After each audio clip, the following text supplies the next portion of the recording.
जय भीम साथियों। कल भारत सरकार के प्रधानमंत्री नरेंद्र मोदी अयोध्या दौरे पर थे और अयोध्या दौरे पर जब नरेंद्र मोदी थे तो पूरे देश की मीडिया ने उनको लाइव टेलीकास्ट किया और पूरे देश की मीडिया ने एक एक गतिविधि को उनके खूब दिखाया है और आज अखबारों में भी छपा है। फ्रंट पेज की जो खबरें हैं, अयोध्या को कई सौगात दिया और प्रधानमंत्री नरेंद्र मोदी दलितों के घर जाकर के, दलित के घर पर जाकर के चाय पी लिया, इसको एक खबर बनाई गई है। और बार बार उत्तर प्रदेश के मुख्यमंत्री भी ये घटना करते हैं और प्रधानमंत्री भी दलित के घर खाना खाना, दलित के घर चाय पीना और ये फ्रंट पेज की खबर बनवाना और टीवी का ब्रेकिंग न्यूज बनाना, ये इनका फैशन हो गया है। ये ऐसा शो करते हैं कि हमने दलित के घर चाय पी लिया तो बहुत बड़ा समाज सुधार का काम कर दिया और बहुत बड़ी मेहरबानी हमने दलितों के ऊपर थोप दिया है। मैं कहता हूं प्रधानमंत्री जी, अगर दलितों से मोहब्बत है, मैं कहता हूं मुख्यमंत्री जी, अगर दलितों से मोहब्बत है, मैं दोनों को इसलिए संबोधित कर रहा हूं कि उत्तर प्रदेश और भारत, प्रधानमंत्री और मुख्यमंत्री दोनों का कमोबेश एक जैसा ड्रामा है। दलितों के घर चाय पीना, दलितों के घर खिचड़ी खाना और फ्रंट पेज पे खबर बनवाना। मैं दोनों से कहता हूं, प्रधानमंत्री से और मुख्यमंत्री से, अगर आपको दलितों से मोहब्बत है, अगर आप दलितों को न्याय देना चाहते हैं, तो ये दिखावा करने से ज्यादा बेहतर है कि आप दलितों के लिए जो लगातार आप शिक्षा के दरवाजे बंद कर रहे हैं, पढ़ाई लिखाई के अवसर जो दलितों से लगातार आप छीन रहे हैं, उन अवसरों को छीनना बंद करिए। आप कहेंगे कि पढ़ाई लिखाई का अवसर कैसे छीन रहे हैं? तो सीधी बात है कि आज पढ़ाई इतनी महंगी हो गई कि अब गरीब की पकड़ से पढ़ाई लिखाई दूर होती चली गई है।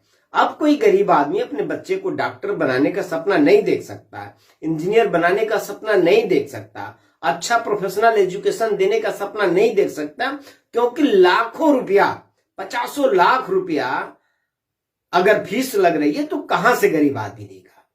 तो सरकार से हमारी डिमांड है, प्रधानमंत्री से हमारा कहना है कि ये जो चाय पीने का ड्रामा है, जो खिचड़ी खाने का ड्रामा है, आप बंद करिए और दलितों को बेहतर शिक्षा कैसे दिया जाए और समान शिक्षा कैसे दिया जाए, शिक्षा में विशेष अवसर कैसे दिए जाए, इस पे आप अपना व्यू क्लियर करिए, अपनी बात, अपना विचार क्लियर करिए कि आप दलितों को पढ़ने देना चाहते हैं कि नहीं देना चाहते हैं। अगर वास्तव में प्रधानमंत्री जी आपको दलितों से मोहब्बत है तो आप भीख देना बंद करिए, आप कृपा बरसाना बंद करिए, आप मेहरबानी बरसाना बंद करिए, दलितों को अधिकार दीजिए, दलितों को रोजगार का अधिकार दीजिए। उत्तर प्रदेश के अंदर 6 लाख से ज्यादा सरकारी नौकरियों में वैकेंसियां खाली हैं। ये सरकारी पद हैं जो उत्तर प्रदेश में सरकारी आंकड़े हैं कि 6 लाख से ज्यादा उत्तर प्रदेश में सरकारी विभागों में नौकरियां खाली हैं, पद रिक्त हैं। तो प्रधानमंत्री जी अगर दलितों के घर खुशहाली चाहते हैं, पिछड़ों के घर खुशहाली चाहते हैं, गरीबों के घर खुशहाली चाहते हैं, तो वो 6 लाख नौकरी आप क्यों नहीं भर दे रहे? वो 6 लाख लोगों को रोजगार दीजिए और 6 लाख अगर नौजवानों को रोजगार मिलेगा तो उन 6 लाख रोजगार में 50% अपर कास्ट के भी नौजवानों को रोजगार मिल जाएगा और 50% कमोबेश शेड्यूल कास्ट और बैकवर्ड समाज के नौजवानों को रोजगार मिल जाएगा। तो कम से कम राउंड फिगर 3-3 लाख की वैकेंसी, मतलब इधर दलित पिछड़ों को, उधर अपर कास्ट के लोगों को मिल जाएगा। तो आप हजारों करोड़ रुपया, अभी एक दिन के दौरे पर आप अयोध्या में आपने पूरा एकदम हाई ड्रामा, मतलब बिल्कुल हाई वोल्टेज वाला ड्रामा अभी आपने 30 तारीख को दिखाया है और 22 तारीख को उससे भी, मतलब हाई से भी हाई ड्रामा करने के लिए अब 22 तारीख की आप अयोध्या में तैयारी कर रहे हैं, क्योंकि धर्म के चक्कर में लोगों को फांस रहे हैं आप लोग। लेकिन आप लोगों को बेसिक तौर पे जो लोगों की जरूरत है और लोगों को जो अधिकार मिलना चाहिए आप वो दे नहीं रहे। भाई दलितों से मोहब्बत है, पिछड़ों से मोहब्बत है, तो आप भीख देने की बात क्यों कर रहे हो? आप यह मेहरबानी दिखाने की क्यों कर रहे हो कि दलित के घर आप चाय पी लिए? भाई आप सम्मान देना चाहते हो, आप अधिकार देना चाहते हो, तो दलितों को, हर परिवार को, दलित भूमिहीनों को प्रति परिवार 1 एकड़ जमीन दो। पिछले 1 साल से लगातार हम लोगों की डिमांड चल रही है, पिछले 1 साल से लगातार हम लोग इस पे आंदोलन चला रहे हैं।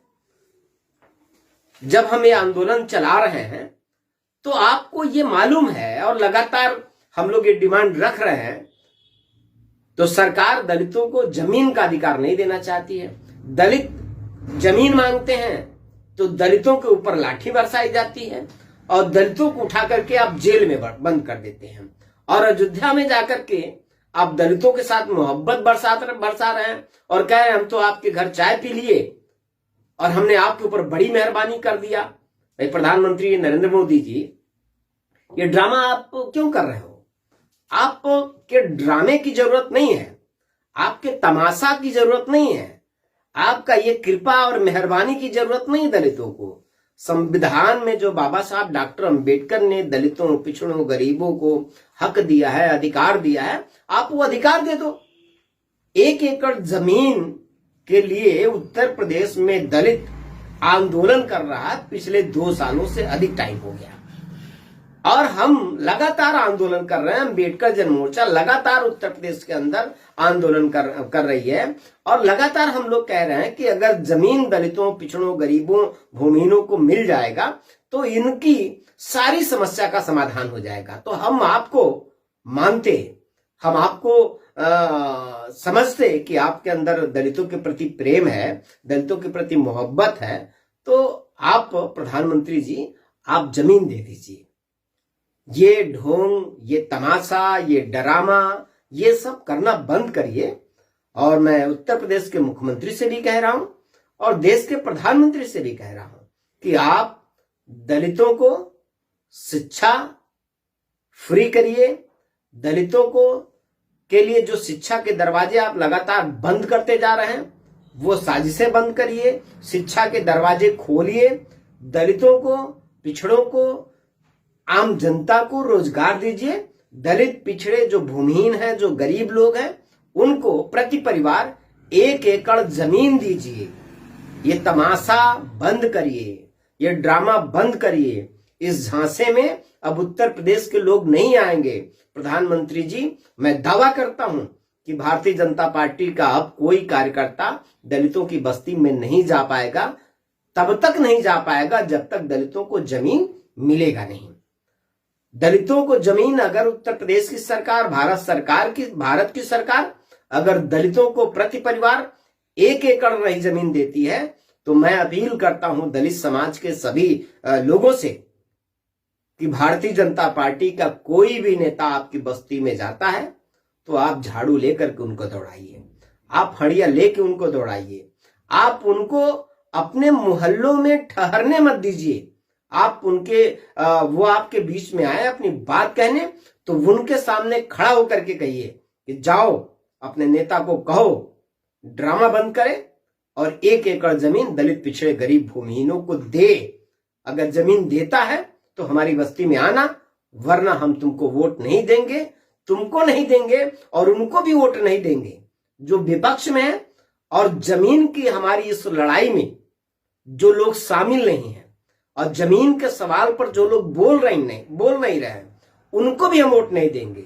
चाहे वो समाजवादी पार्टी हो, चाहे वो बहुजन समाज पार्टी हो, चाहे वो कांग्रेस पार्टी हो, हम उनको भी वोट नहीं करेंगे अगर वो हमारे जमीन की लड़ाई में हमारे साथ नहीं आते।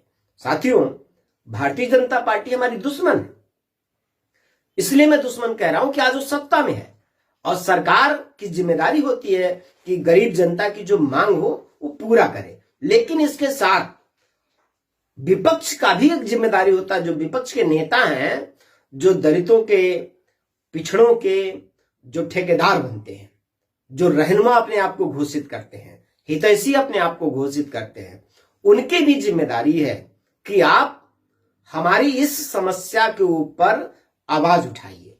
अगर पिछड़े समाज का कोई नेता, दलित समाज का कोई नेता जमीन की इस लड़ाई में अगर हमारा साथ नहीं दे रहा तो उनका भी बहिष्कार आपको करना होगा। नहीं करेंगे तो ये उसी तरह से हमारा इस्तेमाल कर रहे हैं जैसे दूसरे लोग करना चाहते हैं। इसलिए चाहे वो बहुजन समाज पार्टी हो, चाहे वो समाजवादी पार्टी हो, चाहे कांग्रेस पार्टी हो, हमको इनका भी बहिष्कार करना है, उसी तरह से बहिष्कार करना है जैसे हम भारतीय जनता पार्टी का बहिष्कार कर रहे हैं। क्यों बहिष्कार कर रहे हैं? क्योंकि जमीन की लड़ाई में ये लोग हमारे साथ नहीं आ रहे हैं और सरकार हमको जमीन दे नहीं रही है। तो जमीन की लड़ाई जब हम खुद लड़ रहे हैं, जब जनता खुद लड़ रही है, तो हम वोट बसपा को क्यों देंगे? हम वोट समाजवादी पार्टी को क्यों देंगे? हम वोट कांग्रेस पार्टी को क्यों देंगे साथियों?